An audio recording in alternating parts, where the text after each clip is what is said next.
دعوت اسلامی کی مرکزی مجلس شورا کے رکن حاجی جنید عطاری مدنی کا نیکی کی دعوت عام کرنے کے لیے افریقی ملک موریشس کا سفر جاری ہے۔ اسی سفر افریقہ کے دوران رکن شورا نے نگران موریشس کے ہمراہ منیل پاریزو سٹی میں مدنی مرکز فیضان مدینہ کے لیے خریدی گئی جگہ کا وزٹ کیا۔ اس فیضان مدینہ کے پلاٹ کا وزٹ کراتے ہوئے نگران موریشس نے حاجی جنید عطاری مدنی کو اس جگہ تعمیر ہونے والے مدنی مرکز فیضان مدینہ اور اسی کے ساتھ دیگر شعبات کے قیام کے حوالے سے آگاہی دی، جس پر رکن شورا نے تعمیراتی امور کے حوالے سے ان کی رہنمائی بھی کی۔ کروں خدمت مساجد کی، عطا توفیق کر اس کی، تو پھیلے قبلتین و خیف و نمرا کر کرم مولا۔ جبکہ اس موقع پر مدنی خبروں سے گفتگو کرتے ہوئے رکن شورا حاجی جنید عطاری مدنی کا کہنا تھا، اس وقت ہم موریشس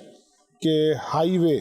کے قریب کھڑے ہیں، اور یہ جو ہماری پچھلی طرف آپ ایک پلاٹ دیکھ رہے ہیں بہت خوبصورت ہے، یہ دعوت اسلامی کے مدنی مرکز فیضان مدینہ کے لیے جگہ پرچیز کر لی گئی ہے۔ آپ سب کو بہت بہت مبارک ہو، اور تمام جو عاشقان رسول خصوصاً موریشس میں ہیں وہ اس جگہ کے لیے بھرپور تعاون کریں تاکہ یہ اپنے پروجیکٹ کے اعتبار سے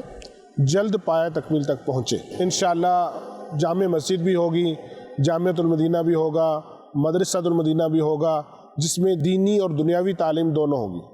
دینی ایجوکیشن بھی ہوگی، دنیاوی ایجوکیشن بھی ہوگی، اور بہت سارے شعبہ جات بھی انشاءاللہ اس پر کام کریں گے۔ یہاں کے اسلامی بھائیوں نے بہت کوشش کی ہے، ہمارے ساتھ نگران کابینہ قاری محمد ماجد عطاری اور ہمارے خدام المساجد کے ذمہ دار محمد زاہد عطاری اور ان کی پوری ٹیم نے بھرپور تعاون کیا ہے، کوشش کی ہے اور مزید کوشش کر رہے ہیں۔ اللہ تعالیٰ ان کی کوشش بھی قبول فرمائے۔ تمام عاشقان رسول جو مخیر ہیں، خرچ کرتے ہیں، ڈونیٹ کرتے ہیں دین کے لیے اور دینی تعلیم کے لیے، اللہ تبارک و تعالیٰ ان کو اس کی توفیق دے کہ وہ اس پروجیکٹ میں بڑھ چڑھ کر حصہ لیں اور اپنے لیے، اپنے والدین کے لیے صدقہ جاریہ بنائیں۔